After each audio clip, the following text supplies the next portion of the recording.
네, 오늘은 사실 원래 PPT를 띄워놓고 뭔가를 PPT를 만들어 오긴 했어요. 되게 허접합니다. 늘 제 강의 자료라고 하기도 민망하지만 아무튼 영상을 보셔서 아시겠지만 뭐 자료 자체는 굉장히 빈약하고요. 준비하는데 이거는 제가 이제 오늘 말씀드리고자 하는 주제를 먼저 설명드린 다음에 좀 말씀드릴게요.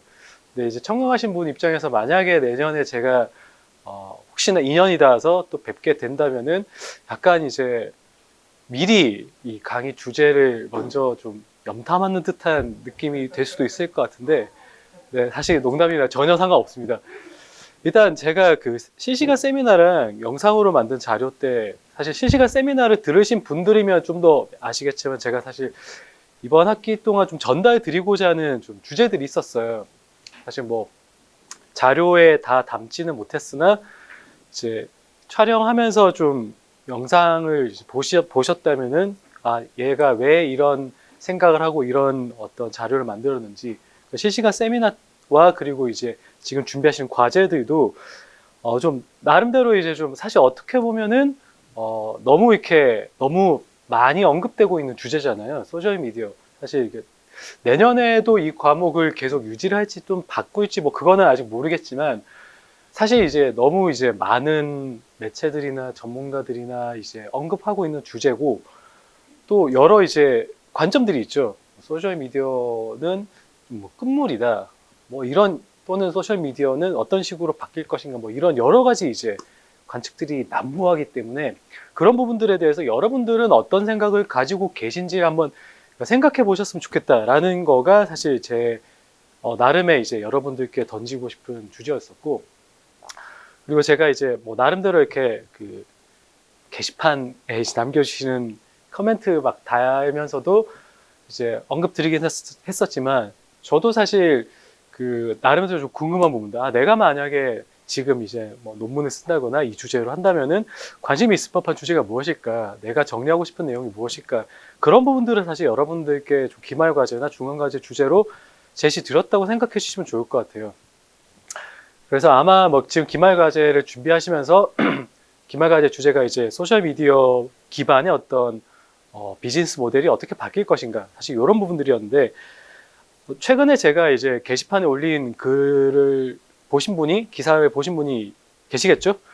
그런 글을 올렸어요. 이제 그 커머스 쪽으로 비즈니스 모델을 이제 만들어 나가고 있는 어떤 소셜 미디어의 모습들을 좀 소개를 드렸어요. 이제 카카오 서비스 이름이 제가 기억이 안 나는데 카카오였었죠. 거기서 뭐 결론적으로는 이제 홈쇼핑, TV에서 하는 홈쇼핑을 이제 모바일로 옮겨둔 어떤 그런 서비스고, 이런 식으로 이제 어떻게 보면은 소셜 미디어가 비즈니스 모델을 또 이제 결론적으로 사실 원래 소셜 미디어 마케팅이라고 하면은 사실 광고가 거의 90%, 99%죠. 광고를 어떻게 할 것인가, 광고를 어떻게 할 것인가, 광고의 포맷을 이제 여러 포맷으로 달라지긴 했지만 결론적으로 광고가 비즈니스 모델이었잖아요. 근데 완전히 이제 그 비즈니스 모델이 이런 커머스 모델이 있다. 그런 내용들 또는 그런 기사를 아마 작년에는 전혀 없었을 거예요. 왜냐하면은 너무 트렌드가 바뀌니까. 그래서 그런 부분들을 여러분들께서 생각하시고 과제를 준비하셨을 수도 있고, 또는 그 기사를 보고 내가 했었어야 되는데 시기를 놓쳤다 이렇게 생각하시던 분이 계셨을 수도 있을 것 같은데, 어쨌든 되게 많은 변화가 있는 것 같아요. 그래서 제가 말씀드리고 싶은 건 정답이 없어요. 정답이. 이건 정답이 없는 부분이고, 계속 강조드리면 여러분들이 어떤 생각을 하시는지가 궁금하다였었어요. 그래서 오늘 제가 여러분들께 좀 소개해 드리고 싶은, 또는 제가 사실 또 개인적으로 관심이 많은 주제는, 저는 그러니까 아마 소셜 미디어 얘기를 하면서 제가 빅데이터나 AI하고 관련된 들으셔서 굉장히 일천한 내용입니다. 내용 소개해 드렸는데, 제가 이제 했었던 일들 중에 이제 뭐 제가 굉장히 개발을 하거나 그런 건 아니지만 수박 겉핥기식으로 관여했었던 업무들, 뭐 지금도 하고 있는 일들 중에 결론적으로는 이제 데이터를 만지는 일을 하고 있어요. 뭐 어떤 데이터를, 되게 많은 쓰레기들 중에서 어떤 데이터를 이제 좀 의미 있는 정보로 만들어 줄 것인가, 그런 걸 좀 고민하는 일들을 하고 있는데, 그전에도 결론적으로 이런 데이터를 다루는, 그러니까 데이터를 다루는 뭔가 프로덕트를 만드는 일을 많이 했었어요. 그래서 개인 정보와 관련된 막 법률이나 약관 같은 것도 제가 이제 손을 본 적이 있었거든요. 뭐 거창한 게 아니라 이런 프로덕트를 만들기 위해서는 이러이러한 걸 신경 써야 됩니다. 예를 들어서 제가 질문 하나 드리자면, 제일 민감한 개인정보가 뭔지 혹시 아세요? 제일 민감한 개인정보. 여러분들께서 뭐 온라인 프로덕트를 쓰시면은 약관 같은 거 보실 거잖아요. 그럼 거기에 뭐 여기 동의하십니까? 여기 동의하십니까? 이런 것들이 있을 건데, 굉장히 민감한 개인정보가 있어요. 여러분도 딱 들으시면 이렇게 생각하실 건데, 맞춰보세요. 결제도 있죠. 결제도 있는데 음? 뭐라고요? 취소? 결제 취소. 그렇죠. 그것도 민감하죠. 그 결제랑 사실은 결부되어 있는 부분인데, 그렇죠. 그런 정보도 있어요. 근데 사실 지금 말씀하신 정보들은 어떻게 보면은 그러니까 뭐라고 해야 될까요? 이 자주 일어나는 일이, 그러니까 물론 결제가 자주 일어나긴 하지만 그렇게 자주 일어난 개인정보, 제가 주민등록번호를 써야 되는 일들이 사실 많지는 않잖아요. 위치 정보가 제일 민감해요. 위치 정보. 위치 정보를 기반으로 해가지고 뭘 하겠다는 서비스들이 되게 많잖아요. 그래서 위치 정보의 이용에 대해 가지고 지금 시간이 꽤 되긴 했었지만, 한 6, 7년 전에 이제 제가 그때 당시에 하고 있었던 일 때문에 이제 뭐 여러 가지 조사를 한 적이 있었는데, 이것 때문에 그때 당시에 회사에 있었던 그 개인정보를 관리하는 이제 법무팀, 그러니까 법무팀의 그 담당 변호사님이랑 되게 이제 막 이거는 우리는 이렇게 하고 싶은데 변호사님 이렇게 하면 큰일 납니다. 뭐 이러한 동의를 또 받아야 됩니다. 그 동의를 받으려면 사용자들이 너무 허들이 너무 높아져, 막 이런 이제 논쟁을 많이 했었거든요. 특히 이제 미국 같이 좀 개인정보에 굉장히 엄격한 나라들에서 위치 정보를 이용하는 거에 대해서 굉장히 엄격하게 접근하고 있어요. 그러니까 이렇게 긴 사족을 드린 이유가, 이제 결론적으로는 이 개인 정보를 가지고 개인화된 광고를 하고 싶다. 근데 그 채널들 중에서 굉장히 유용한 채널이 소셜미디어라는 것이 있네. 라는 거가 사실 우리가 지금까지 말씀 나눈 흐름이잖아요. 제일 중요한 건 개인정보고, 이 개인정보를 어떻게 사용할 것인가, 개인정보에 어떤 식으로 동의를 받을 것인가, 뭐 이런 이제 얘기까지 나중에 흘러갈 수가 있는데, 그래서 최근에 이제 아마 저희 학우님 한 분께서 이제 올려주신 여러 이제 그 아티클에 제가 그 데이터 포탈리티였었나? 이제 개인 데이터의 이동성이라는 어떤 그런 글을 이제 소개해 드린 적이 있어요. 이제 유럽에서는, 물론 이게 얼마나 이제 가치가 있고 의미가 있을지는 모르겠으나, 내가 가지고 있는 개인 정보를 기업에 이제 귀속시키는 부분에 대해서 유럽 어떤 EU 자체에서 이제 뭔가 제재를 하기 시작한 거죠. 물론 그건 이제 EU만의 그건 하긴 합니다만, 그래서 오늘 제가 말씀드리고자 하는 내용이 그런 어떤 개인 정보에서 더 나아가서 우리가 이제 어떻게 보면 여기 계신 분들이 이 세미나에 참여하시는 이유는 뭔가 이제 이 뭐라고 해야 돼, 변화가 되게 많은 이 모바일 온라인 세상에서 어떤 변화가 일어나고 있는 것인가, 그러니까 궁금하시랴 생각했던 거가 저의 이제 접근 방식이었죠. 좀 최신 트렌드를 많이 제가 아는 선에서 많이 소개해드리고 싶다였었던 거였었고, 그래서 오늘 제가 말씀드리고자 하는 거는 제가 개인적으로 생각했을 때 정말 최근에 좀 굳이 이거를 소셜 미디어에 국한시킬 필요는 없으나, 결론적으로는 제가 계속 어떻게 보면은 세뇌시키다시피 말씀드리는 거긴 하지만, 세상에 요즘 소셜 미디어가 아닌 게 뭐가 있나 라는 어떤 저의 개인적인 생각의 연장선상에서 이 개인 정보와 관련된 어떤 이슈의 여러 이슈들 중에 한 단면을 좀 같이 보자라는 거예요. 그래서 뭘 같이 보고자 하냐, 저희가 결국 소셜 미디어, 아까 처음에 서두에 말씀드렸던 것처럼 소셜 미디어 마케팅 한다는 거는 어쨌든 간에 많은 비즈니스 모델을 발전할 수 있겠지만, 지금은 광고예요. 광고 비즈니스예요. 광고 비즈니스를 여러 다른 워딩으로 표현하고 있다라고 저는 생각하거든요. 근데 광고 비즈니스의 현재 기준의 가장 큰 핵심은 누가 우리 상품을 가장 잘 구매할 것인가를 파악하는 거고, 그걸 위해서 이제 빅데이터를 가지고 개인정보를 분석해서 프로필을 만들고 추천을 하고 이걸 하잖아요. 근데 여기서 여기서 이제 이런 질문을 한번 드려보고 싶었어요. 자, 여러분들께서 이제 기업의 마케터예요. 기업의 마케터고 이제 막 온라인 막 분석을 했는데, 우리가 생각하기에 이 사람의 예를 들어 구글링이라든가 페이스북에 뭐 좋아요를 눌린 그런 어떤 경향을 보니까, 야, 우리 상품과 딱 맞아. 바카스를 우리가 판매하고 싶은데 얘는 진짜 바카스를 먹지 않으면 곧 죽을 것 같은 애야 라고 생각해서 열심히 광고를 했는데 바카스 광고를 하나도 클릭을 안 해요. 알고 보니까 이 사람은 온라인 상에서는 되게 적극적이고 열성적으로 활동하고 본인의 이제 주장을 뭔가 어떤 그래서 열정적인 바카스와 어울리는 20대, 30대로 인척하고 있었으나 실제로 현실 속에 이분은 그냥 좀 소극적인 성격의 약간 본인의 이제 페르소나로서의 캐릭터를 온라인상에서 구축하고 있었던 거였었던 거예요. 근데 실제로 이런 일들이 최근에 좀 굉장히 극단적인 사례긴 하지만 이런 일이 없지 않아 있을 수 있다는 생각이 여러분께서 혹시 해보신 적이 있으신가 해가지고 그런 부분에 대해서 오늘 말씀을 드리고자 해요. 왜 제가 이런 말씀 드리냐? 뭐 실시간 세미나 이런 거 들어보신 분은 아시겠지만 제가 이제 사실 개인적으로는 그런 그 컨텐츠 비즈니스에 굉장히 관심이 많아요. 비록 지금 제가 그런 일을 하고 있다는 건 아니지만 그렇다 보니까 그런 어떤 요즘 잘 팔리는 컨텐츠를 사실 보고 있으면은 요즘 이제 엄밀하게 말하자면은 소셜 미디어가 됐든 뭐가 됐든 그런 트렌드를 쓰는 세대들은 아무래도 저희보다는 조금 더 젊은 분들일 거잖아요.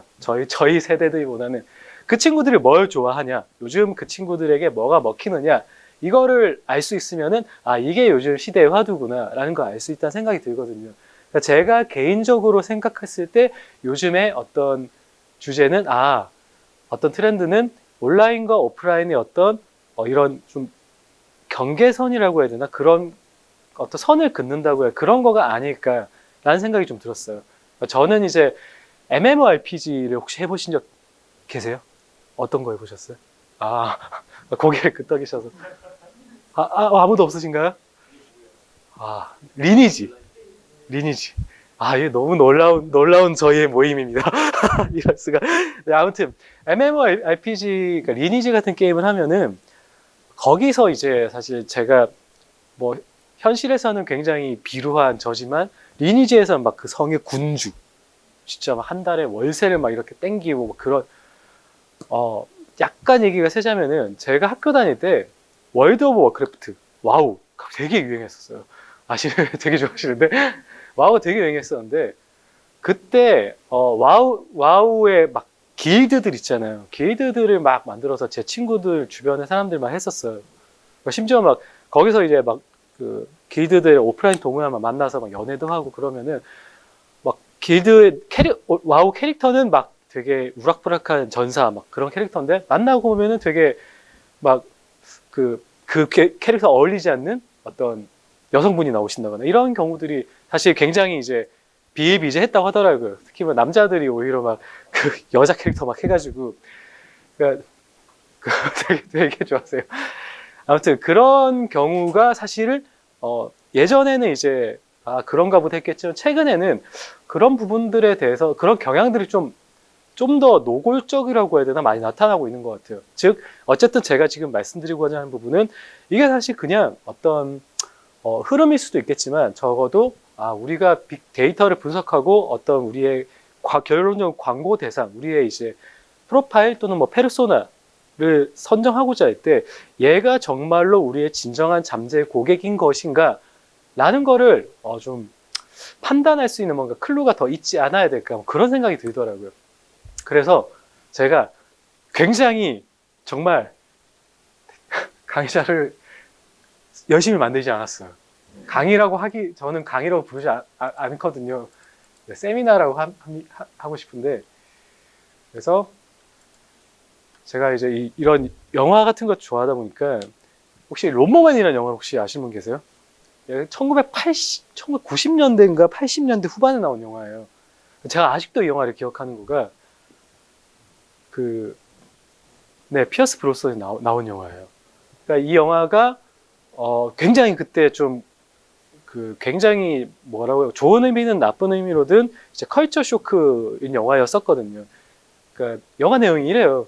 이제 그 피어스 브로스넌이 아마 제 기억으로는 천재 과학자인데 이 가상 현실 속의 어떤 뭔가 지능을 어쩌고저쩌고 하는 걸 이용해 가지고 연구를 계속하다가 아 이게 너무 위험한 연구다라고 해서 상부가 그 이제 보스가 이거 하지 마라고 했는데 자기 집이었나? 아무튼 뭐 근처 동네에 좀 전응아 이제 이 잔디 깎는 젊은이한테 이 기계를 막 하는 거예요. 그래서 이 원래 이 바보였던 애가 막 천재가 되면서 막 악행을 저지르는데 이 바보가 이제 그 가상현실 막 속에 들어가가지고 이제 그러니까 원래는 바보였는데 가상현실에 들어간 얘는 이제 막 천재이자 악마이자 막 온 인류를 위협한 막 그런 존재로 성장해 나가는 어떤 그런 작품이거든요. 근데 그 가상현실을 이제 막 표현하는 그 CG나 이런 것들이 굉장히 이제 어렸을 때 이제 인상 깊었었는데 저는 이 영화가 갑자기 생각났어요. 어떻게 보면 두 개의 자아의 어떤 대립, 뭐 차이, 똑같은 사람인데 가상현실 속에 나는 이런 모습, 근데 그 밖에 있는 나는 이런 모습, 이런 이제 갭이 생겼던 거죠. 그리고 이 영화가 이제 제가 처음 기억하는, 물론 다른 영화들이 더 많을 수 있겠지만 굉장히 충격적, 이게 게임도 있었어요. 누구나 아시겠죠? 접속이라는 영화가 있었죠. 접속이 이제 저도 제가 어렸을 때 본 영화였었는데 아시겠지만 PC통신, 어떻게 보면 익명의 아이디 뒤에 숨어가지고 이제 지금 보면 제가 이거 한 몇 년 전에 갑자기 생각나서 영화를 다시 찾아봤거든요. 아, 저 되게 찌질하더라고요. 제가 진짜 다시 봤어요. 되게 그 감성이 느껴지지 않았어요. 되게 찌질해. 아, 도대체 왜 저럴까? 답답해 죽겠네. 막 그러는데. 근데 이 영화가 또 생각나더라고요. 아, 뭔가 이 가상의 아이디 뒤에 숨어가지고 뭔가 되게 서로 막 아닌 척 하면서 이제 그 밀당을 막 하잖아요. 그래서 우연히 굉장히 만나게 되는 내용이 생각났고, 그리고 자, 이제 최근으로 넘어오면 이제 제가 사실 그 딱 떠오른 영화, 이 영화였어요. 레디 플레이어 원 혹시 보신 분 계세요? 네, 다 보셨군요. 이 영화가 사실 제가 오늘 말씀드리고자 하는 내용의 어떻게 보면 궁극적인 형태인 것 같아요. 현실 속에서는 얘가 사실 이 영화도 좀 저는 하도 막 주변에 재밌다고 해서 봤는데 너무 좀 그 행복하게 스토리가 흘러가서 사실 저는 좀 별로였어요. 아무튼 이 영화가 현실 속에서는 이러이러한 좀 현실에서 찐따인 내가 가상현실에서는 이제 정말 막 킹왕짱 고수 막 이런 스토리인 거잖아요. 이런 내용이 오늘 제가 말씀드리고자 하는 그런 내용과 되게 부합되는 부분이라고 저는 생각이 들거든요. 그래서 여러분들이 이제 내가 이런 상품을 팔고자 하는데 현실과 가상 세계 속에서 도대체 이 사람은 누구인가? 즉 현실 속에 나는 내용 보면 그렇잖아요. 막 되게 쫓겨다니면서 살고 막 집도 제대로 없고 그러니까 얘한테 이런 뭔가 이런 고가의 장비들을 막 홍보하는 게 사실 의미가 없을 수가 있겠죠. 사고 싶어도 돈이 없으니까. 그런데 이 가상현실 게임 세계 내에서 이 주인공은 사실은 좀 잘 나가는 캐릭터이잖아요. 그러니까 그런 어떤 부분이 분명히 존재하지 않을까. 즉 물론 이게 뭐 얼마나 큰 영향을 미치겠냐마는 그런 구매나 소비 심리에 적어도 뭔가 이제 논문을 쓰거나 이런 쪽에 대해서 이제 뭔가 이제 관심이 있는 분들이라면은 이러한 이제 트렌드 또는 차이에 대해서 관심을 좀 가지면은 재밌지 않을까 이런 생각이 들었었던 거죠.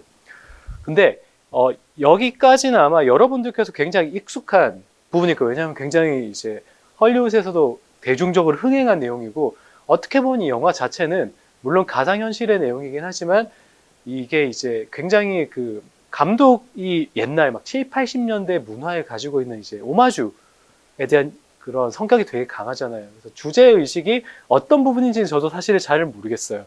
어쨌든 제가 이 가상의 아이디, 가상의 프로파일과 현실 프로파일의 차이를 좀 극적으로 이제 설명하기 위해서 가장 앞에 영화들은 옛날부터 이런 흐름이 있었다라는 걸 좀 보여주고자 했었던 거고 얘가 이제 좀 똑같은 말을 반복해서 드리지만 제가 오늘 말씀드리고자 했던 메시지에 가장 부합하는 작품인 것 같아요. 자, 그렇다면 뒷장에 나오는 거는 어떻게 보면은 요즘 이제 요즘 요즘 꼭 청소년들이라고 말할 필요는 없을 것 같은데 이제 저희 또래 포함해서 요즘에 이 컨텐츠 향유자들 그리고 컨텐츠 제작자들이 가장 관심 있어 하는 주제들 그러니까 이 주제와 똑같아요. 되게 신기한 게 이러한 주제들이 요즘 웹툰이나 웹소설 이런 어떻게 보면 조금 더 접근성이 높은 그러니까 뭐 고급이나 저급을 떠나서 접근성이 더 높다고 볼 수 있겠죠. 언제든 핸드폰을 켜면 볼 수 있으니까 그러한 컨텐츠들에 굉장히 빈번하게 사용되는 주제들이더라고요. 일단 요 짤을 먼저 보시죠. 이게 이제 제가 사실 한 몇 달 전에 봤었던 기사인데 여기서 이제 나오는 것처럼 요 내용이 딱 제가 지금 말씀드리고자 하는 내용이에요. 예전에 이런 내용들을 봐서 좀 찾아봤더니 내가 어디서 봤었지라고 하면서 사실 찾아봤었거든요. 근데 여기 이 짤방에서 제가 그러니까 아마 이 짤방이 기사로 나왔던가 그랬었던 것 같아요.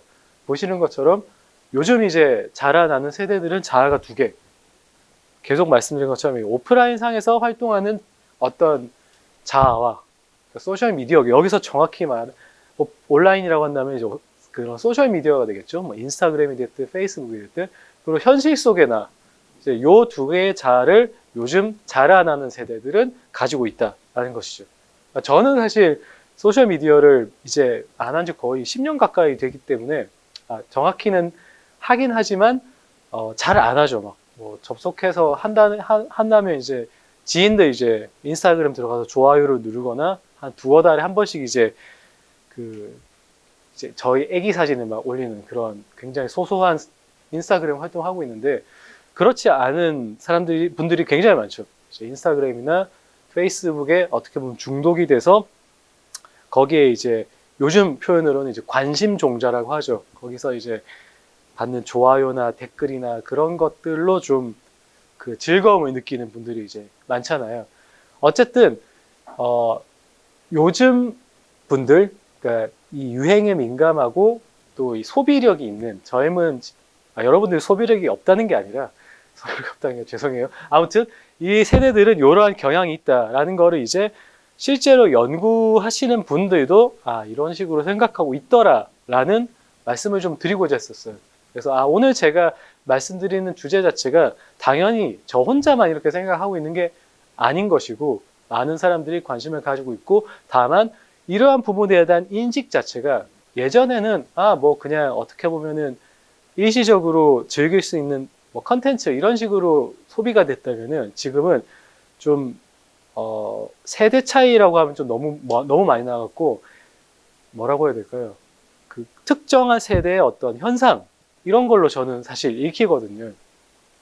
아까 말씀드린 영화들이 저희 때도 PC 통신하고 뭐 다 이런 것들 했었음에도 불구하고 이런 어떤 표현 자체가 이제 나오는 이유는 요즘 세대들에서는 이게 어떻게 보면 제가 그 촬영 영상에도 몇 번 언급드렸던 것처럼 이게 이제 생활이 된 거죠. 뭔가 내가 그 PC 통신을 하기 위해서 전 어렸을 때 그 기억이 있거든요. 저는 나우누리를 썼던 것 같은데 나우누리를 하기 위해서 이게 전화를 받으면은 모뎀이 끊겨요.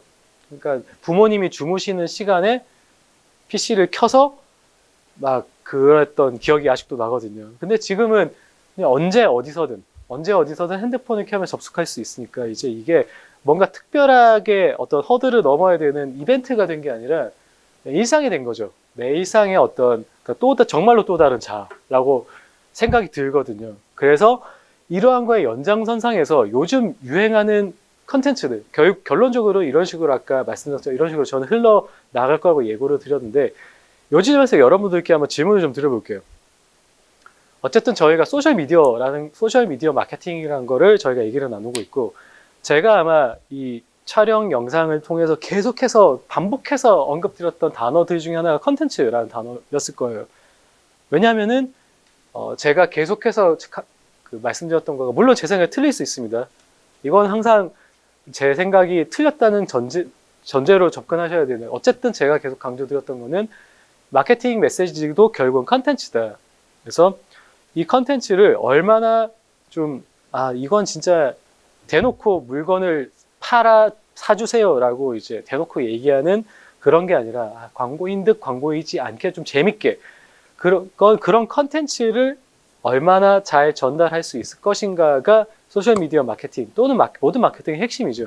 그래서 제가 컨텐츠란 말을 계속 강조드렸어요. 그래서 오늘도 제가 말씀드리고는 결국은 컨텐츠에 대한 얘기로 귀결이 되는 거고, 그렇다면 제가 다시 한번 주지시켜 드리고 싶은 거는 요즘 이 소비력을 갖고 있는 분들은 어떤 컨텐츠에 관심이 있는 것인가 라는 얘기를 사실 하고 싶었던 거였어요. 앞에서 계속 이제 여러 가지 얘기를 드렸지만 결론적으로는 광고 자체도 뭐 광고에 등장하는 배우들도 요즘 젊은 죄송해요. 요즘 소비자들이 제일 좋아할 법한 결국 배우가 됐든 가수가 됐든 또는 그 어떤 당해년도 뭐라고 해야 되지? 그 해에 되게 핫한 인물들을 막 쓰잖아요. 당연히 이렇게 인지도가 있고 뭔가 이제 트렌디한 분들을 모시게 되는 건데, 그런 맥락에서 봤을 때 제가 이제 계속 그 컨텐츠란 말씀드린 거는 그 컨텐츠가 어떻게 만들어지고 누가 관심을 가지고 있고, 그리고 어떤 뭐 주제 의식이 됐든 어떤 뭔가 트렌드를 따르고 있는지에 대해서 우리가 알아야지, 적어도 그런 부분들은 캐치업할 수 있어야지 꼭 소셜 미디어가 아니라 하더라도 마케팅이 됐든 뭐가 됐든 요즘은 이런 게 좀 유행이지 라고 말할 수 있지 않을까 라는 생각이었었거든요. 자, 그렇다면은 여기서 제가 넘어가기 전에 질문을 한번 생각해 보시라는 질문을 좀 드릴게요. 요즘 이런 컨텐츠 시장에서, 도메인에서 이제 굉장히 유행하는 주제들, 지금 이미 답은 다 나와 있지만 주제들이 있어요. 딱 명확해요. 여러분들은 물론 이제 웹툰이나 웹소설 같은 컨텐츠들을 많이 보시지 않을 수도 있겠지만 어쨌든 제일 유행하는 주제가 무엇일까요? 요즘 젊은 세대들 또는 이런 컨텐츠를 주도적으로, 젊은 세대들이란 말 뺄게요. 왜냐하면 좀 없어 보이니까.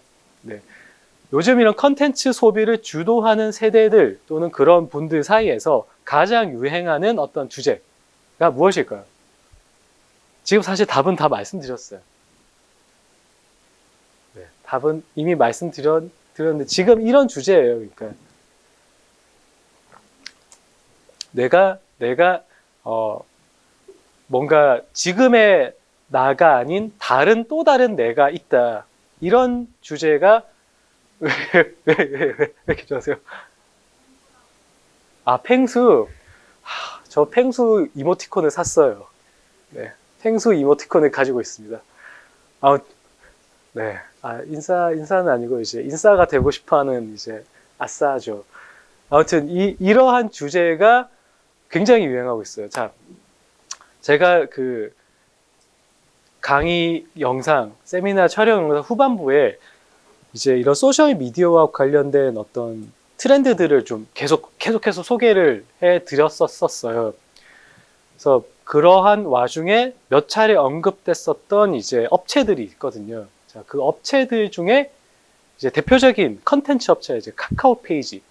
카카오 페이지가 정말 규모가 큰 컨텐츠 서비스거든요. 뭐 하루 매출이 10억을 찍었다고, 물론 이제 맥시멈이고 하지만 하루 결제액이 10억이라고 하면은 어마어마한 사이즈잖아요. 거기다가 이제 일본 시장까지 지금 우리나라 플랫폼이 일본 만화 시장을 많이 잠식을 하고 있다. 라인 웹툰과 카카오에서 운영하는 이제 이름이 제가 정확히 기억 안 나요. 두 개 업체가 이제 일본 시장에서 제일 큰 플랫폼이에요. 물론 컨텐츠는 아니에요. 되게 아이러니하죠. 대한민국 업체가 서비스하는 서비스 플랫폼 위에 일본 만화 컨텐츠들이 판매되고 있다는 건데, 자, 가자면은 지금 들어보신 적 계세요? 혹시 아시는 분 계세요?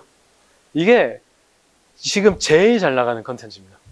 이 시리즈가 제가 영상을 걸어놨는데, 이럴 수가. 네, 뭐 사실 중요하지 않습니다. 딱 제목 보면 어떤 느낌인지 감이 오시죠? 근데 이게 원래 소설이었어요. 웹소설로 시작했다가 너무 인기가 좋아서 만화로 만든 거예요. 근데 이 만화가 지금 작년부터 아마 연재가 됐을 건데, 이게 우리나라뿐만이 아니라 해외에서 그냥 대박을 친 거예요.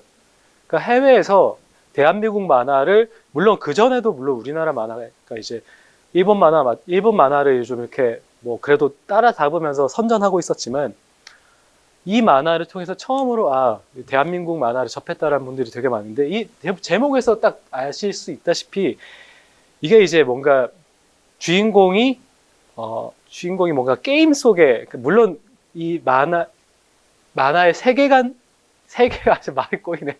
세계관이 뭐 판타지긴 하지만 그 판타지 내에서도 이 주인공만 혼자 이제 뭔가 게임 속에서 들어가서 뭘 하는 설정이에요. 근데 이 포맷 자체가 사실 굉장히 제가 말씀드린 굉장이라고 하면은 한 2, 3년 전에 똑같은 포맷들이 사실 반복되고 있거든요. 그럼 뭐 조아라나 문피아 같은 그 플랫폼 혹시 아십니까? 자, 이제 컨텐츠 쪽 얘기를 계속 드리는 이유는 아까 말씀드렸던 것처럼 이제 약간 컨텐츠로 얘기가 넘어오기 때문이에요. 그 이유는 계속 이제 인지시켜 드리지만 요즘 우리가 광고를 팔아먹기 위한 세대들은 이런 걸 좋아한다라는 걸 강조시켜 드리고 싶은 거고, 어쨌든 다시 얘기로 들어와서 이게 히트를 치기 전에 몇 년 전에 카카오 페이지가 2013년, 2014년 때만 해도 혹시 아시는 분은 계신지 모르겠지만 망할 뻔했었거든요. 그러니까 원래 이제 카카오 페이지의 시작은 지금과는 굉장히 다른 포맷이었는데 지금 이제 김범수 의장이죠. 그 김범수 의장님이 이제 본인이 이런 컨텐츠를 너무 좋아하니까 그냥 본인의 이제 지갑에서 돈을 꺼내서 돈을 태우고 있는 기업이었어요. 근데 그렇게 망해가던 카카오 페이지를 기사 회생시킨 킬러 컨텐츠가 하나 있어요. 혹시 아시는 분 계십니까? 얼마 전에 게임으로도 만들어졌어요. 굉장히 유명한 리니지의 그 아버지인 송재경, 제 기억이 맞다. 송재경 그 사장님이 게임을 만들었어요. 자, 어떤 게임일까요? 아실 것 같은데? 달빛 조각사. 혹시 들어보셨습니까? 달빛 조각사라는 게임이 있고요. 달빛 조각사 웹툰이 있고 달빛 조각사 소설이 있어요. 달빛 조각사가 사실 이제 비슷한 내용이에요. 굉장히 이런 포맷이 이제 그때부터 좀 나오기 시작하다가 웹소설 판과 이제 컨텐츠 판을 지금 사실은 어떻게 보면 흔들고 있거든요. 요즘 잘 나가는 제가 이렇게 얘기하면 나 다 읽어봤구나 이렇게 생각하실 수 있으니까 그건 아니고요. 이러한 유의 컨텐츠들이 굉장히 인기가 많아요. 그러니까 이제 나는 이렇게 비루한데 나의 또 다른 자아는 굉장히 잘 나가. 그러니까 이거를 어떤 식으로 해석해야 될지 모르겠지만 뭔가 현실에 좀 불만이 있는 어떤 그 사회적인 현상을 대변한 건지 모르겠어요. 아무튼 이러한 컨텐츠가 있고요. 이러한 흐름 자체가 우리나라만 이렇냐 또 이게 아니거든요. 혹시 이제 우리나라 컨텐츠는 사실 이제 일본 쪽에 영향을 굉장히 많은 부분이 없지 않아 있는데 이러한 흐름 자체는 아마 일본의 어떤 컨텐츠 흐름의 영향을 받았을 수도 있다고 저는 개인적으로 생각해요. 지금 제가 말씀드리고자 하는 이 일본의 어떤 컨텐츠 흐름이 무엇인지 혹시 아시는 분 계실까요? 네, 모르실 거예요. 하지만 저는 알고 있습니다. 이세계물이라고 이게 물론 저는 제 지인이 이제 이런 걸 굉장히 그러니까 라이트 노벨이라고 하죠. 그러니까 뭔가 되게 가볍게 읽을 수 있는 소설인데 그러니까 이게 이런 내용이에요. 그러니까 막 고등학생이 교통사고를 당해요. 나 죽은 줄 알았는데 눈을 떠보니까 막 판타지 세계에 들어와 있는 거예요. 판타지 세계에서 내가 용사야 막. 현실 세계에서 막 왕따였는데. 그러니까 이런 이제 반전 요소들을 가지고 이런 장르가 너무 히트를 친 거예요, 일본에서. 이세계물이라고 그냥 아예 그 장르를 이렇게 표현을 하는데, 이런 내용 자체가 요즘 이제 우리나라에도 아까 말씀드린 달빛 조각사가 됐든 그런 컨텐츠물에 이제 반영이 되어 있었던 걸로 저는 사실 이해가 돼요. 자, 이게 이제 제가 여기까지 이렇게 짜집기로 열심히 만들었는데, 자, 지금 제가 말씀드리고자 하는 내용을 아마, 이 사람이 이제 요즘 나름대로 이 컨텐츠 업계라고 하면은, 왜냐면 저는 이런 말할 그래도 자격이 있는 게, 어쨌든 컨텐츠 업계에 좀 몸을 담가봤기 때문에, 어쨌든 이러한 흐름이다. 즉, 요즘 분들은 이러한 컨텐츠들을 좋아하더라. 자, 이런 이제 말씀을 드릴 수 있을 것 같아요. 그럼 다시 이제 저희 원래 얘기로 돌아와가지고, 이런 얘기를 들은 이유는, 우리가 이 프로파일링이라는 걸 할 때, 개인정보를 활용한 어떤 프로파일링이라는 거를 함에 있어가지고, 이러한 자아를, 이 두 개의 자아, 아까도 얘기했던 것처럼, 어떤 모 교수님이 이제 짤방에서 언급하셨던 것처럼, 이 두 개의 자아를 어떤 식으로 접근하고 다뤄야 될까라는 부분에 대한 개인적인 그냥 궁금함이 생겼던 거였어요. 어쨌든 저희가 소셜미디어 마케팅 또는 마케팅을 함에 있어서 돈을 태워야 되는 입장이고, 그렇다면 의심을 한번 해볼 수 있지 않을까. 똑같은 말의 반복이에요. 내가 이 프로파일에 바카스를 광고를 하는 게 정말 맞을까? 라는 이제 의심을 한번 해볼 수 있지 않을까? 라는 생각이 들어서 이러한 내용을 좀 소개를 해드리고자 했었던 거였어요. 지금 보시면 여러분들은 사실 저런 컨텐츠를 이제 어떻게 보면 향유하시지는 않으신 분들이 되게 많으실 거예요. 저도 마찬가지고. 근데 아까도 말씀드렸던 것처럼 정말 파급력이 어마어마한 컨텐츠들이거든요. 그 모바일로 아무래도 접근하는 부분도 있고, 아마 이제 그 네이버 웹툰, 이제 아까는 카카오 페이지를 예시로 들었는데, 네이버 웹툰 같이 우리나라에서 가장 많이 사용되는 컨텐츠 플랫폼에서도 이런 포맷의 어떤 작품들이 사실 되게 많아요. 그런 것들 있죠. 제가 정확히 이름이 기억이 안 나는데, 요즘 저기 저기 나 혼자 산다에 나오는 웹툰 작가님 있잖아요. 기안84. 기안84의 만화가 복화광 막 패션왕 이런 만화들이 있었잖아요. 그런 비슷한 만화들 중에 굉장히 히트를 친 만화가 막 원래 되게 고등학생 학원물인데 되게 좀 평범하고 좀 소심하고 왕따 같은 애가 갑자기 막 잘생겨지고 막 잠을 자면 뭐 그렇게 되면 그런 만화가 있었거든요. 제목 기억이 안 나네. 그런 만화가 있어요. 근데 그러한 포맷이 사실 지금도 되게 많아요. 그래서 시쳇말로 요즘 네이버 웹툰은 뭐 급식들만 가서 보는 만화다. 그냥 이제 저 같은 이제 아재들 취향에 좀 맞지 않을까? 뭐야 이거 막 이렇게 보게 되는데, 근데 그런 컨텐츠들이 요즘 친구들은 굉장히 재밌나 봐요. 그러니까 좀 저는 어쨌든 방금 말씀드렸던 것처럼 뭔가 사회적인 어떤 현상일 수도 있지 않을까 그런 생각이 드는데, 어쨌든 요지는 제가 말씀드리고자 했던 부분은 이러한 부분에 대해서 여러분들께서 어쨌든 뭐 마케팅과 관련된 업무를 하실 수도 있고 그렇지 않으실 수도 있겠지만, 이제 똑같은 말의 중언부언이지만 적어도 내가 물건을 팔고자 하는 상대방이 누군지를, 이제 어떤 걸 좋아하는지를 알고 계셔야 되지 않을까. 그리고 그 안에서 이런 부분들을 한번 생각해 볼 수 있지 않을까라는 이제 말씀을 드리고자 했던 것이었습니다. 자, 제가 지금까지 말씀드린 내용에 대해서 혹시 뭔가 의견이 있으시다거나 나는 네가 하는 말을 믿을 수 없다, 뭐 이런 이제 생각 있으시면 말씀 부탁드려요. 뭐 이러려고 이제 저희가 세미나 오프라인에서 이제 만나면 하는 거니까 혹시 궁금하신 내용이 혹시 있으신가요? 가당찮다, 뭐 이런 내용들이라든가.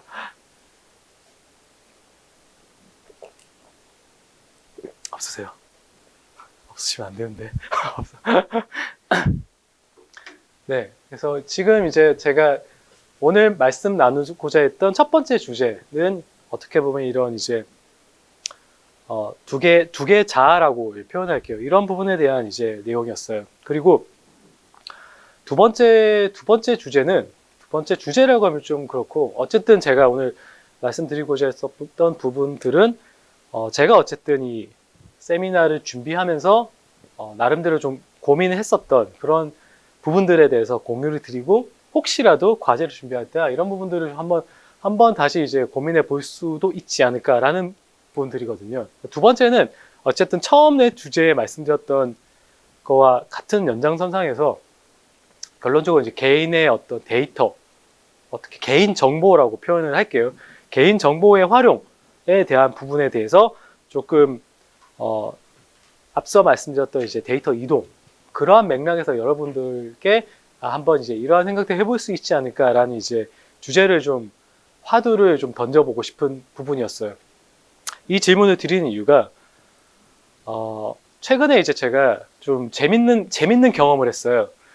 무슨 경험이냐면은 그 이제 3주 전인가 이제 AI 서밋이라고, 이제 좀, 그러니까 인공지능 AI가 인공지능이죠. AI와 관련된 이제 업체들, 전문가들을 모셔놓고 뭔가 그분들의 어떤 경험이나 그런 거 소개해주는 자리였었어요. 그거 이제 코엑스에서 이제 했었는데, 거기 가서 이제 뭐 카카오에서 이제 인공지능 뭐 개발하신 분도 오시고 뭐 이런저런 이제 분도 오셔서 강의를 하고 막 그랬었는데, 그때 제가 되게 인상 깊게 겪었었던 경험이 클라우드웍스라는 업체를 혹시 아세요? 클라우드웍스라는 이제 업체가 있는데, 이 업체 관계자는 아닙니다, 저는 당연히. 예전에 제가 기사를 본 적이 있었거든요. 어떤 기사였냐면, 나중에 시간 되실 때면 찾아보세요. 클라우드웍스라, 여기 인터넷이 되는구나.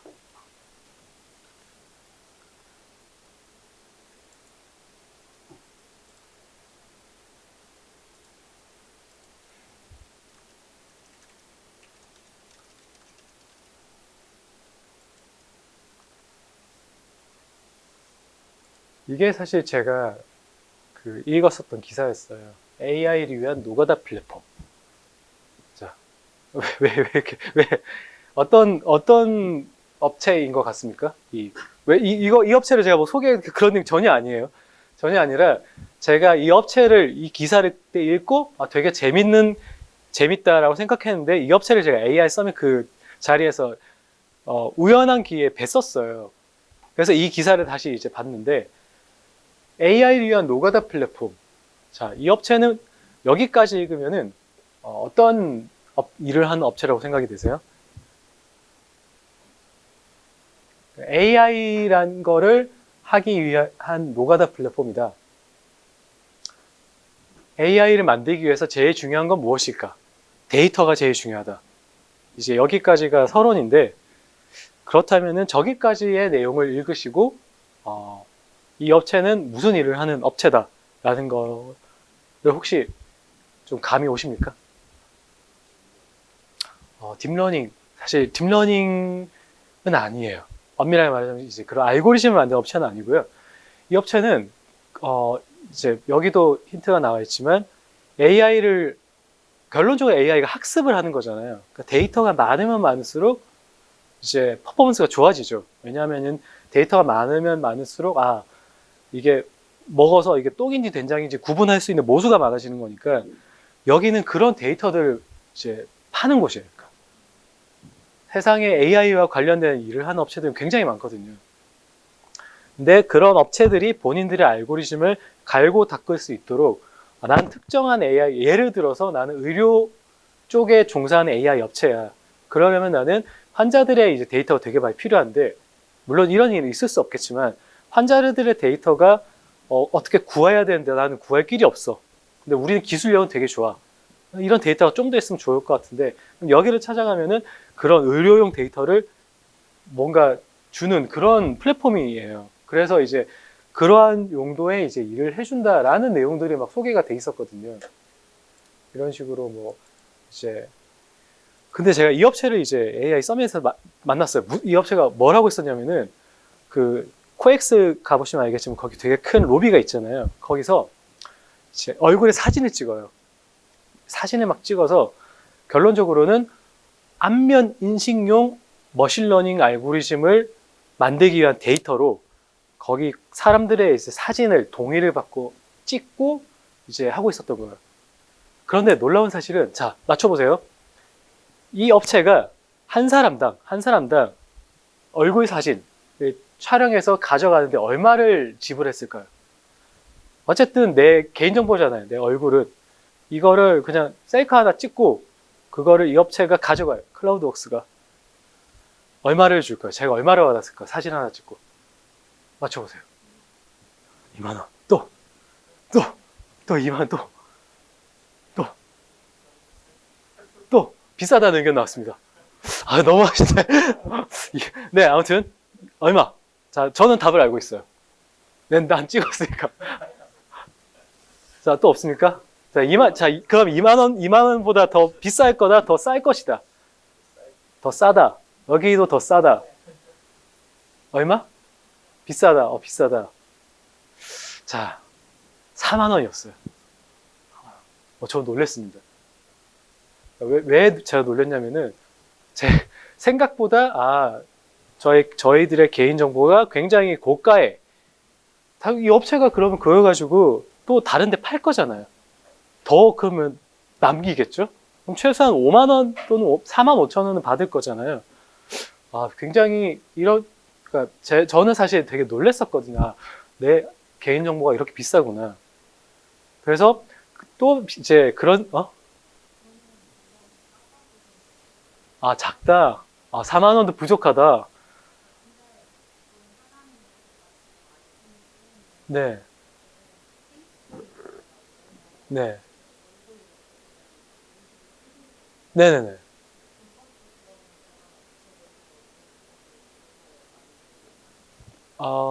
제가 알기로, 이거는 저도 정확히는 모르지만, 그게 그 핸드폰에 이제 애플이나 삼성이 이제 그런 걸 하고 있잖아요.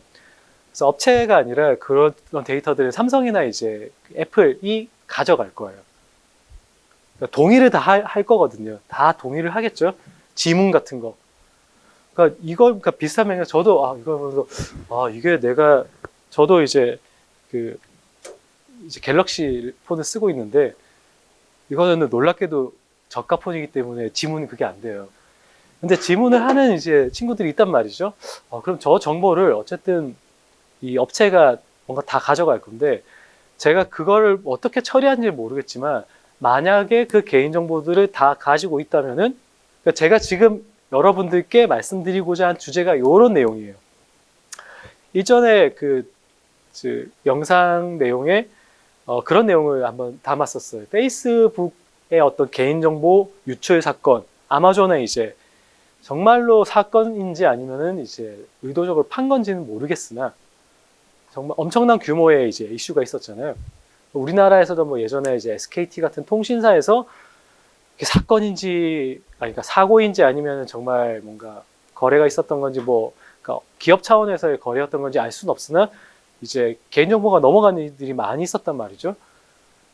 그러니까 이런 부분과 관련해가지고 결론적으로는 우리가 소셜미디어 서비스를 이용할 때 우리가 이 업체들에 제공하는 개인정보들, 그러니까 이 개인정보들을 물론 이제 우리는 이 소셜미디어를 이용하면서 나름의 이제 즐거움을 얻고 있긴 하지만 결국 내가 제공하는 개인정보로 이 업체들이 광고도 때리고, 그러니까 결론적으로 광고를 때린다기보다는 광고주들한테 가서 이 광고 우리는 이렇게 많은 광고 모객을 가지고 있어 이렇게 해서 돈을 벌고 있잖아요.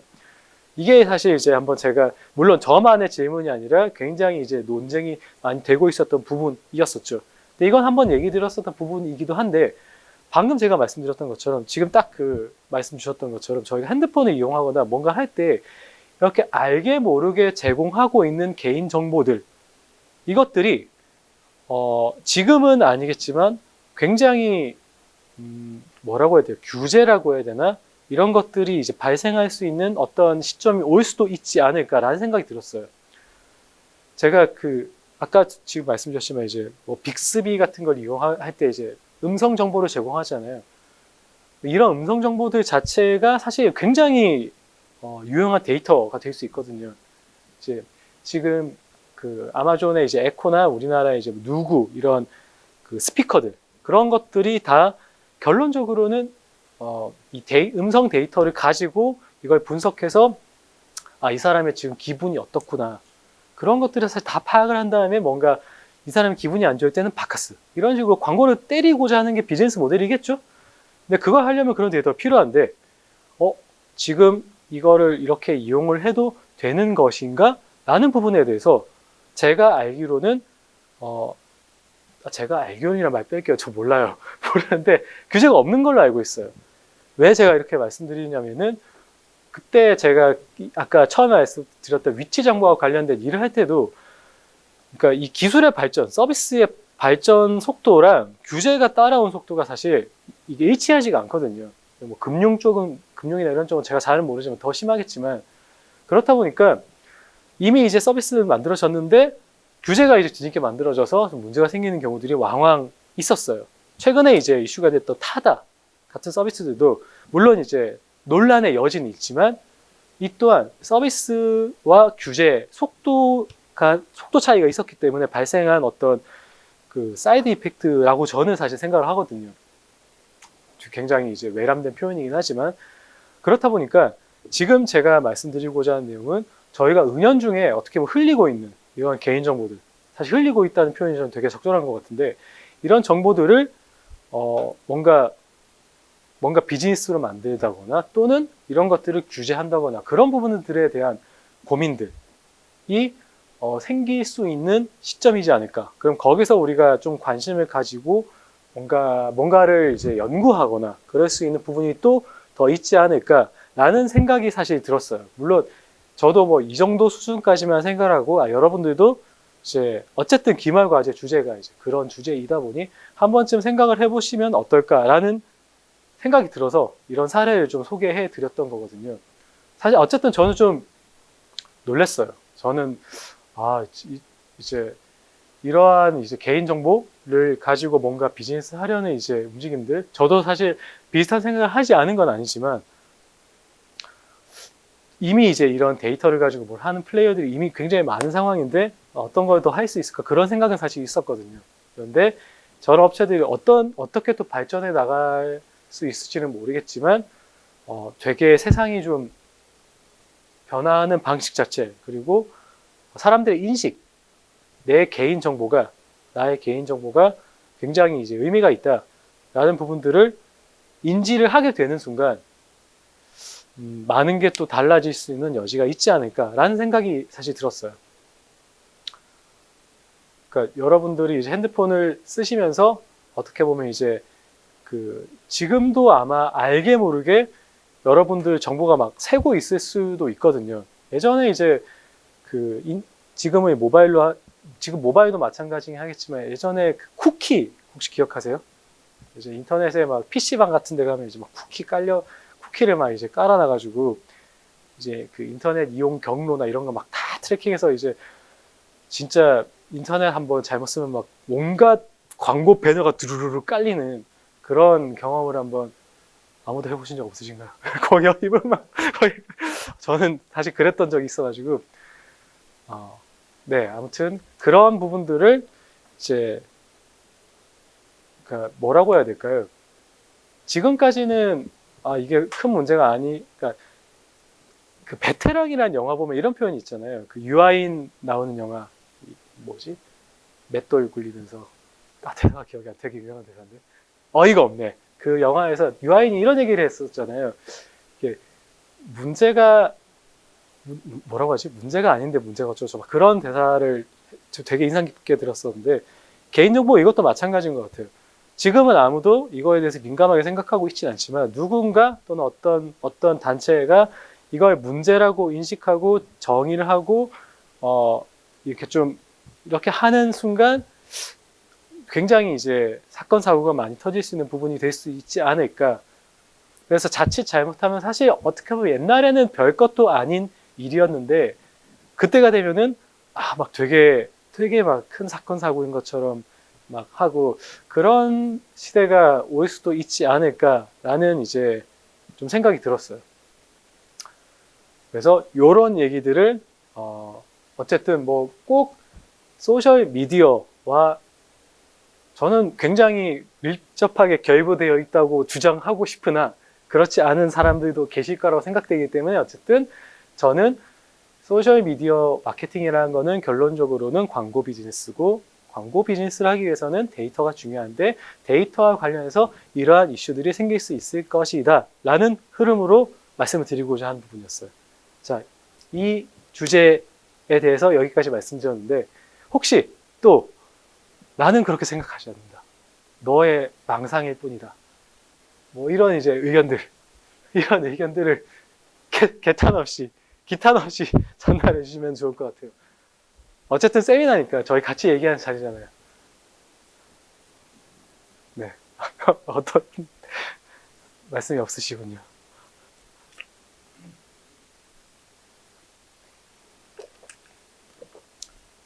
아, 네네. 질문은 아니고요. 네네. 저는 이 수업 시작하면서 네.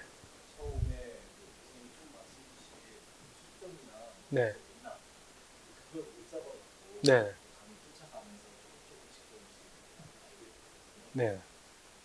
교수님 말씀 주신 게 되게 중요한 멘탈이고 그 초점을 맞춰가지고 그곳을 쓰면은 네. 좋은 점수를 줄 거라는 생각을 아, 네, 그럼, 네. 좋은 점수의 강조를 꼭 하지 않으셔도 될 것 같은데. 저 같은 경우는 아직 생각에서 중요한 건 아닌데 네. 지금 말씀 주신 것도 다 중요하고 말씀 주신 것 중에서도 소셜미디어를 어떻게 전할 것이냐, 특성 무엇이냐, 그리고 각 업체들은 비즈니스 모델을 산업 가치 측면에서, 가치를 측면에서 어떻게 짜왔고, 있고, 미디어 측면에서 또 하는 것들이 좀 여러 있는데 그 모든 걸 떠나갖고 이건 제 개인적인 생각인데 네네. 결국은 이 소셜 미디어나 소셜 네트워크 이거를 우리가 이해를 할 때 산업의 그 가치 그 뭐라 그럴까 가치 네트워크 가치 체인 네네. 가치 사실적인 측면에서는 지금 변화되고 있고 앞으로 변화될 부분들이 분명히 안 되는 부분들이 많아요. 그리고 그 가치 사실적인 측면에서 전략을 세우고 진단을 내고 처방을 드렸던 게 결국은 좋은 결과를 못 보거나 시대착오적인 실패를 본 사례들도 많고요.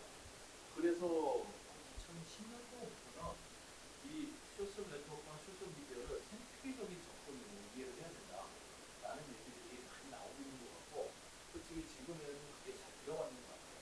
그렇다면 이 생태계적인 접근에서 제가 궁금한 점은 그거였어요. 사실은 대부분의 어떤 그 미디어라는 매체가 주는 콘텐츠들 있잖아요.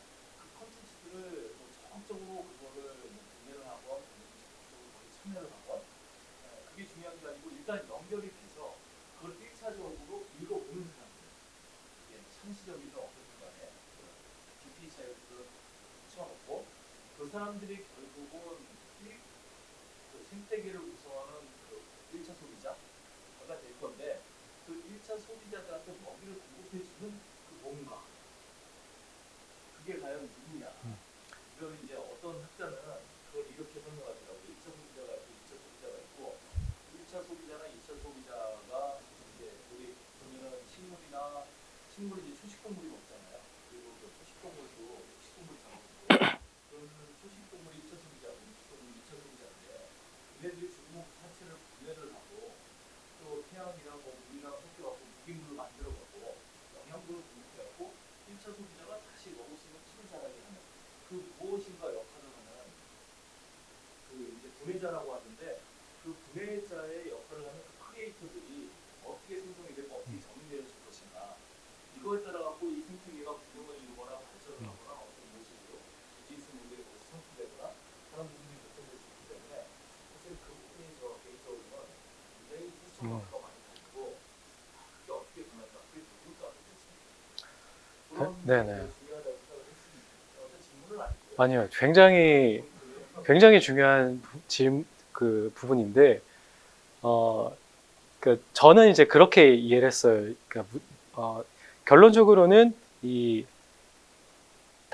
어쨌든 제가 지금 말씀하신 부분에 대해서 저도 나름대로 궁금하고 관심을 가지고 있었던 내용을 다시 결부시켜서 말씀드리자면은 지금 말씀 주신 것처럼 소셜미디어, 그러니까 저는 어쨌든 제 입장에서 제가 지금 계속 말씀드리고는 저의 주제라는 측면에서 컨텐츠가 제일 중요해요. 그러니까 소셜미디어에 사람들이 들어와서 소셜미디어에 들어온다는 거는 컨텐츠가 있기 때문이죠. 어떤 컨텐츠가 있기 때문에 그 컨텐츠를 향유하러 오는 거고 그리고 그 사람들이 많다는 거는 내가 즐길 수 있을 만한 컨텐츠가 그만큼 많기 때문이다라는 건데 지금 말씀하신 거는 그 컨텐츠를 누가 만드느냐 우리가 그 컨텐츠를 만드는 사람들을 어떤 식으로 우리 플랫폼에 끌어올 것이냐인 거잖아요.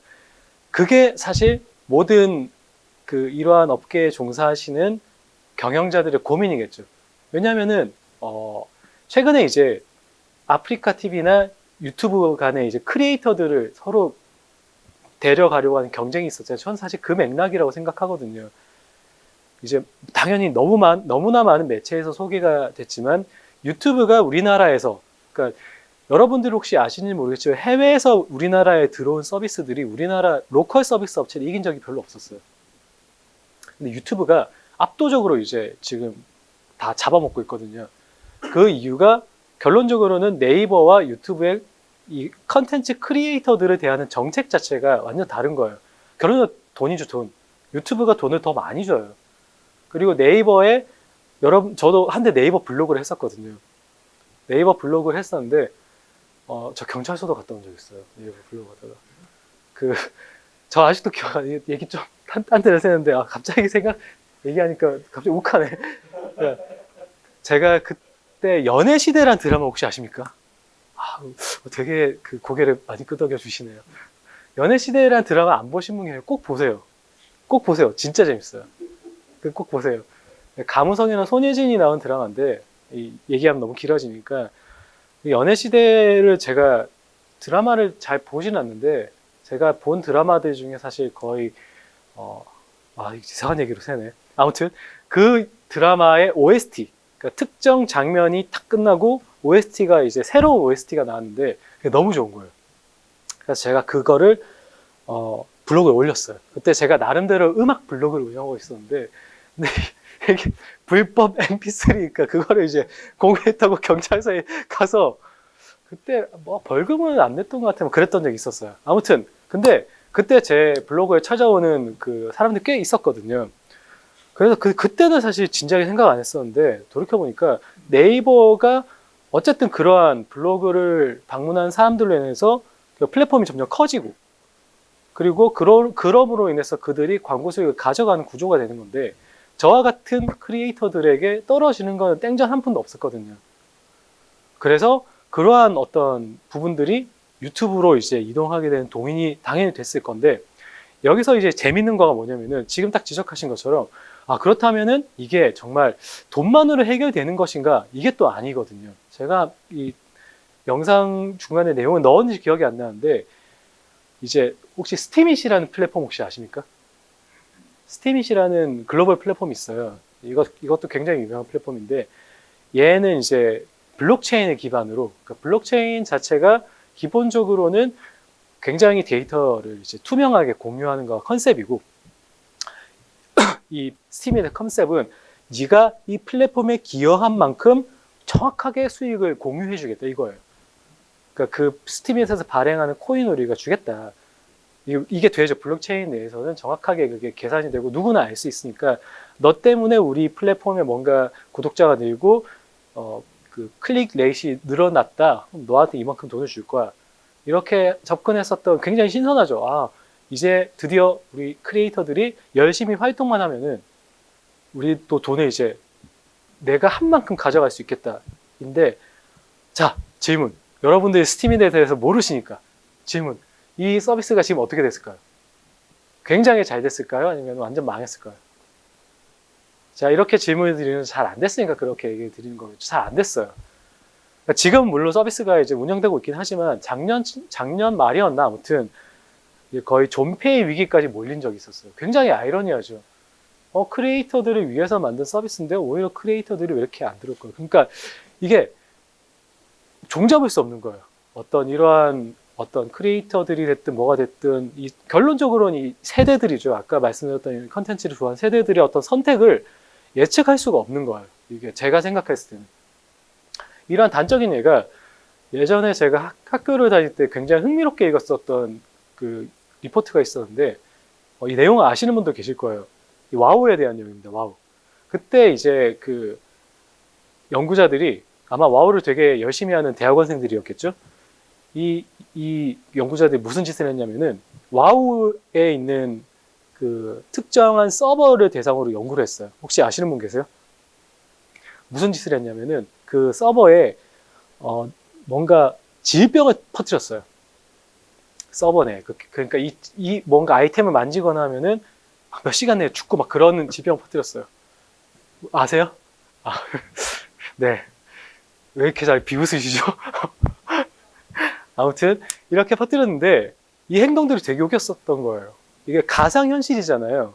이 와우라는 세계 내에서. 근데 가상현실임에도 불구하고 인간 세상과 똑같은 행동 양식이 보이는 거예요. 어떤 캐릭터들은 막 그 어떤 마을에 이 병이 번지지 않도록 막 모아가지고 뭐 구호 활동을 벌이는 애들이 있는가 하면 어떤 캐릭터들은 그 죽어가는 캐릭터의 막 아이템을 훔쳐가고 막 이런 이제 정말 이런 천태만상이 막 벌어진 거예요. 그래서 그 리포트를 아마 구글링하면 나올 거예요. 이런 내용들 보면 그게 제가 그때 읽었었던 리포트 굉장히 인상 깊었는데 이게 제가 말씀드리고자 하는 거는 그러니까 예측을 할 수가 없는 그러니까 이 어떤 온라인 세계에서 벌어지는 어떤 소비자들의 선택과 행동 양식을 사실은 예측을 할 수 없고 그래서 저는 사실 이게 막 그런 얘기들 많이 하잖아요. 페이스북 이전에 미국에서 핫했었던 서비스가 혹시 뭔지 기억하세요?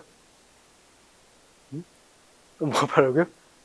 아니 말고 트위터 말고 트위터 이전에 페이스북 앞에 네, 마이스페이스라는 서비스가 있었는데 많은 전문가들이 분석을 해요. 왜 마이스페이스가 페이스북한테 졌을까? 뭐 운영 전략이 어쩌고저쩌고 서비스 업데이트가 늦고 어쩌고저쩌고 근데 물론 그런 것도 있겠지만 그러니까 제가 개인적으로 생각했을 때는 그러니까 저는 이제 그런 쪽에 크게 관심이 없어요. 제가 페이스북에 본격적으로 관심을 가진 건 2008년인가 2009년 정도였었거든요. 그때만 해도 마이스페이스가 훨씬 컸어요.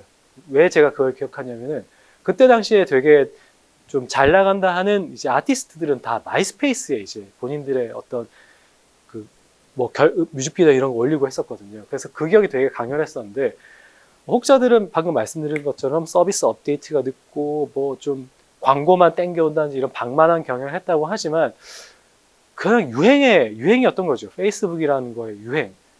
이걸 설명할 수가 없는 거죠. 이 유행이 어떻게 될지. 지금 뭐 우리나라에서 페이스북 메신저를 이제 10대들이 많이들 쓴다 하는데 그 이유가 뭔지 아세요?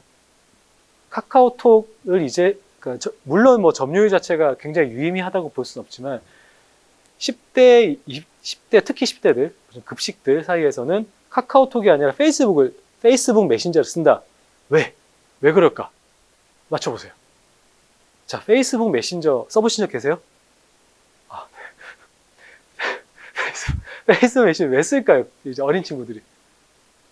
굉장히 얼토당토 않은 이유예요, 진짜. 그러니까 저희처럼 이제 정말 정형화된 사고를 하고 이제 일을 하는 사람들은 사실 이거 몰라요, 이거를. 페이스북 메신저를 쓰는 이유가 엄마, 아빠가 페이스북 메신저 안 쓰기 때문이에요. 엄마, 아빠들은 페이스북 메신저가 있는지도 모를 거예요. 그러니까 엄마, 아빠를 거기서 어른들을 만나고 싶지 않은 거예요. 그거예요. 어린 친구들이 쓰는 거는. 여러분, 지금 오한규 학우님께서 이런 거를 뭐 만드실 때 감히 상상이나 하실 수 있으시겠어요? 못 하실 거예요. 저도 당연히 아무도 모르는 건데.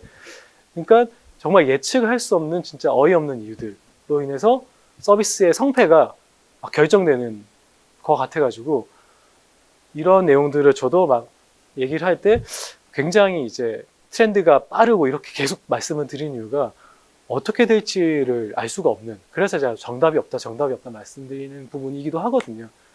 굉장히 이제 아까 말씀드렸던 건 그런 이제 전략적인 막 의사 결정 도구들 이용해서 결정을 당연히 뭐 마이스페이스에도 그렇고 트위터도 그렇고 똑똑한 사람들이 막 있었겠지만 잘 됐는데 이게 알고 보니까 그냥 얻어 걸려가지고 잘 된 거일 수도 있고 저는 사실 대부분 그렇다고 생각하거든요. 좀 얻어 걸린 경우가 많지 않을까 싶은데 다시 또 비슷한 예를 들자면은 트위터가 서비스를 운영하면서 한 굉장히 큰 서비스 업데이트들 중에 하나가 이 텍스트 길이 늘린 게 있잖아요.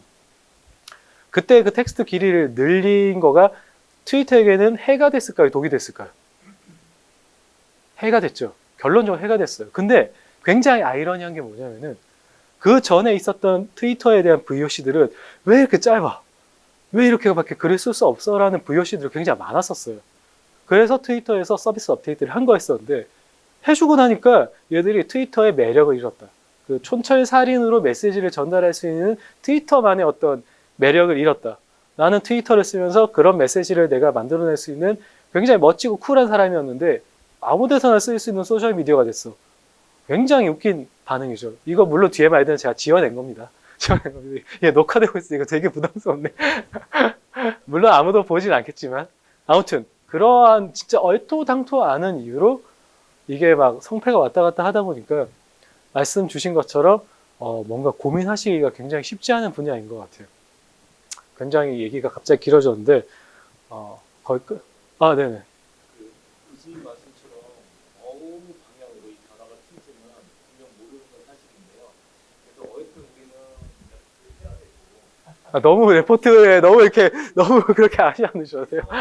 네네. 해봐야 되니까 네, 저도 몰라요. 그 제가 이제 정리를 하면서 네네. 이제 해야 되는데 그 하려는 과정 중에 보니까 분명히 지금 말씀 주신 사실은 그 좀 전에 그 페이스 메신저 같은 경우는 카카오톡 관련해갖고 음. 강의 시간 중에도 그때 잠깐 언제 주셨던 것 같아요. 아, 그래요? 부모님들이 아, 때문에 아, 카카오톡을 피해서 다른 걸 한다라는 말씀을 하셨고요. 또 유튜브를 말씀 주시니까 하는 말인데 그 뭔가 걔네들 이유를 지금 진짜 어디 있을지 모르는 10대들이 이유를 말씀해 주셨는데 그거 포함해서 그런 현상들이 왜 일어나느냐를 또 설명하는 음. 심리학자들의 아, 그렇죠. 심리학자들의 분석이 있는데 지금 말씀하신 예를 몇 가지 예를 주셨잖아요. 그 예들이 모두 그 본전에 들어가서 카테고리화 시킬 수 있는 부분들이 굉장히 많아요. 음. 그러니까 뭐 그대로 될지 안 될지는 물론 아무것도 모르지만 사실은 어느 정도 방향 정도는 이유가 이런 것들이 생기는 이유가 이러하니 이쪽 방향으로 변할 거야 라는 방향 정도는 우리가 선대로 노출해낼 수 있을지도 모른다라는 게 제 그 희망입니다. 네네. 그리고 조금 길어져 죄송합니다. 짧게 저는 괜찮습니다. 학우님들이 싫어해서 그렇지. 아까 우리 저 생각에 중요한 영향을 끼치는 크리에이터들 얘기를 잠깐 제가 말씀드려서 교수님이 거기에 대해서 설명을 주셨는데 저는 그거하고 아울러서 또 여기서 중요하게 생각하는 완전 포인트 생각의 포인트가 뭐냐면 주도권 문제입니다. 네. 과연 이 힘의 밸런스의 주도권은 어느 쪽에서 가져갈 것이냐 현재로서는 예측을 못하겠어요. 근데 이게 양사가 있는 것 같아요. 제 생각에는 예를 들어서 어디한 자본을 가지고 있고 뭐 AI나 뭐 이런 알고리즘을 가지고서 이 정보를 다 갖춰주고 있는 이런 그 네트워크 플랫폼이라고 해서 플랫폼을 갖고 있는 그게 누군가들 그리고 그 뭉쳐진 힘은 아니지만 굉장히 약한 형태로 연결되어 있지만 소셜미디어라는 개인적 요즘 그 변화가 유럽의 그 법도 그렇고 뭐 DP 법이 있습니다. 교수님이 그 데이터 이동성과 관련한. 개인정보의 법적 소유권이 제대로 된 개인한테 있다라는 게 취지거든요. 그게 이제 어떻게 법제화되고 어떻게 보장을 받을지 모르지만 그리고 그네들이 연결할 수 있는 거는 굉장히 느슨한 연결들이거든요. 보통 가입자적인 식으로 물론 이제 법률이 여러 가지가 있을 수 있는데 또 그렇거든요. 이 개별된 소비자들이 주도권을 가져갈 것이냐에 대한 부분이 힘의 밸런스가 주도권이 어느 쪽으로 갈 것이냐 그게 굉장히 궁금한 부분이고 중요하다고 생각하거든요. 물론 이 둘은 상대방이 없이는 존재할 수가 없어요. 개별된 소비자 없이는 거대 기업도 존재할 수 없고 또 이 거대 기업이 제공한 플랫폼 없이는 이 네트워크를 연결된 소비자들도 존재할 수 없어요. 근데 둘은 서로가 서로를 필요하는 공생 관계이고 분명한데 분명히 거기서 힘의 주도권이나 어떤 이 게임이라고 하기 좀 뭐한데 이 흐름 자체를 끌고 가거나 유도할 수 있는 그 방향성을 제시할 수 있는 게 있느냐 이 부분이 이제 두 번째로 저는 이제 중요한 생각하는 부분입니다. 네. 이제 사실 이제 끝날 시간인데 이 부분에 대해서 개인적인 생각만 말씀드리고 정리를 하도록 하겠습니다. 그러니까 이게 이제 물론 도메인은 다 다르고 하지만 그 최근에 이제 우리나라 이제 주제를 좁힐게요. 미디어라고 이제 정의를 하고 어쨌든 지금 저희가 말씀 나누는 거는 결론적으로 미디어죠. 미디어 컨텐츠 쪽, 미디어 엔터테인먼트 쪽에 대한 얘기인데 주제를 좁혀서 최근에 우리나라 이 엔터테인먼트 업계에서 가장 크게 사건 사고가 되고 있는 이슈가 되고 있는 사건 사고가 뭐라고 생각하십니까? 혹시 뭐가 있을까요? 최근에 가장 난리가 났었던 좀 더 좁히자면은 그쵸. 그 원어원 말씀하신 거죠. 네. CJ 미디어의 뭐지? 이름도 기억 안 난다. 202 프로듀스 201. 네, 그 조작한 것들. 그러니까 이게 저는 이제 이런 사건을 보면은 결론적으로는 이제 거대 자본을 가지고 있는 이제 결론적으로 플랫폼이죠.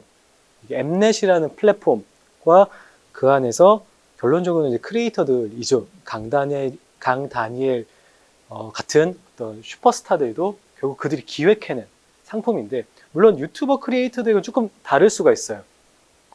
왜냐하면 유튜버 크리에이터들은 말 그대로 그들이 이제 이렇게 성장한 그 플레이어들인데, 제가 이 말씀을 드리는 이유는 한번 생각해 보시라는 거예요. 제가 최근에 이제 그 영상에 들어갔었던 주제들 중에 아마 기억하시는 분이 계시겠지만, 그 이름 뭐였더라? 그 10대들의 뽀미 언니라고 불리우는 그 있잖아요. 아, 네네네. 예. 그 이제 크리에이터가 그 회사랑 이제 분쟁이 붙었어요. 무슨 누나였는데, 무슨 언니였나? 그래서 이제 1대 언니, 2대 언니래서 이제 그 원래 언니가 분사해서 회사를 차리고 그 캐릭터는 계속 2대 언니가 이어나간 막 그런 구조가 되는데, 그런 걸 보면서 아, 정말 이 크리에이터와 업체, CJ는 너무 거대한 회사니까 논외로 한다고 하더라도 그 업체, 그러니까 플랫폼과 크리에이터들의 어떤 이 기싸움, 사실 저는 이건 뭐 비단 이 소셜 미디어 업종뿐만이 아니라 이러한 어떻게 보면은 크리에이터 또는 아티스트 또는 슈퍼스타들과 이들과 관련된 비즈니스라는 어떤 이제 그 계약의 주체들 간에 어쩔 수 없이 발생하는 알력이라고 생각하거든요. 뒤집어 얘기하자면은 제가 중간중간 말씀드렸지만 이제 제가 축구 보는 거 되게 좋아하는데, 이렇게 접근하면 될까요? 호날두를 이길 수 있는 구단이 있을까요? 전 역으로 이렇게 질문을 드리고 싶어요. 호날두를 이길 수 있는 감독이 있을까? 호날두를 컨트롤할 수 있는 구단주가 있을까? 물론 지금 조금 약발이 떨어지긴 했지만 한 2, 3년 전으로 시간을 돌려가지고 호날두에게 출전을 제한할 수 있는 감독이 있을까? 저는 없다고 생각하거든요. 지금은 조금 내려갔지만 리오넬 메시를 컨트롤할 수 있는, 리오넬 메시에게 이래라 저래라 할 수 있는 감독이 있을까? 리오넬 메시를 주전에서 뺄 수 있는 감독이 있을까? 당장 팬들이 난리를 부리겠죠. 그러니까 저는 이거는 뭐 주도권의 어떤 이것보다는 그 크리에이터가 어떤 정도의 중량감을 가지고 있느냐에 따라 굉장히 달라지는 사안이라고 생각하고, 굉장히 전통적인 주제인 것 같아요. 제가 스포츠 이런 거를 좋아하고 뭐 이런 하다 보니까 결론적으로는 물론 호날두나 메시는 굉장히 예외적인 경우죠. 정말 그 선수들의 움직임 하나하나에 정말 뭐 몇천억이 왔다 갔다 하니까. 근데 이런 선수들이 아니고서는 대부분의 경우에는 이 축구로 치자면 구단이 이길 수밖에 없는 싸움이 대부분이더라고요. 예를 들어서 이제 바이에른 뮌헨 같이 독일 팀은 만약에 어중간한 스타가 이런 식으로 꼬장을 부리면은 그냥 경기에 출전 안 시킵니다. 진짜로 경기에 출전 안 시켜버려요. 그 구단의 정책 자체가 팀보다 뛰어난 선수는 있을 수 없다. 구단의 정책이기 때문에. 그런데 이제 호날두는 얘기가 달라지죠. 호날두 셔츠가 뭐 수만 벌이 팔리고, 호날두의 당장 우리나라에서도 호날두가 경기에 등장하지 않았다는 이유만으로 굉장히 많은 사건 사고가 있었잖아요. 결국은 그 구단의 수익에 직결하는 몇몇 소수의 크리에이터들, 슈퍼스타들에 대해서는 처우가 달라질 수밖에 없을 것 같거든요. 그래서 저는 사실 이런 식으로 접근한다는 부분을 마지막으로 오늘을 얘기를 마무리하려고 하고요. 혹시 질문 더 있으실까요? 없으시면은, 네, 저는 이제 출석부 사진을 찍어서 가져가도록 하겠습니다.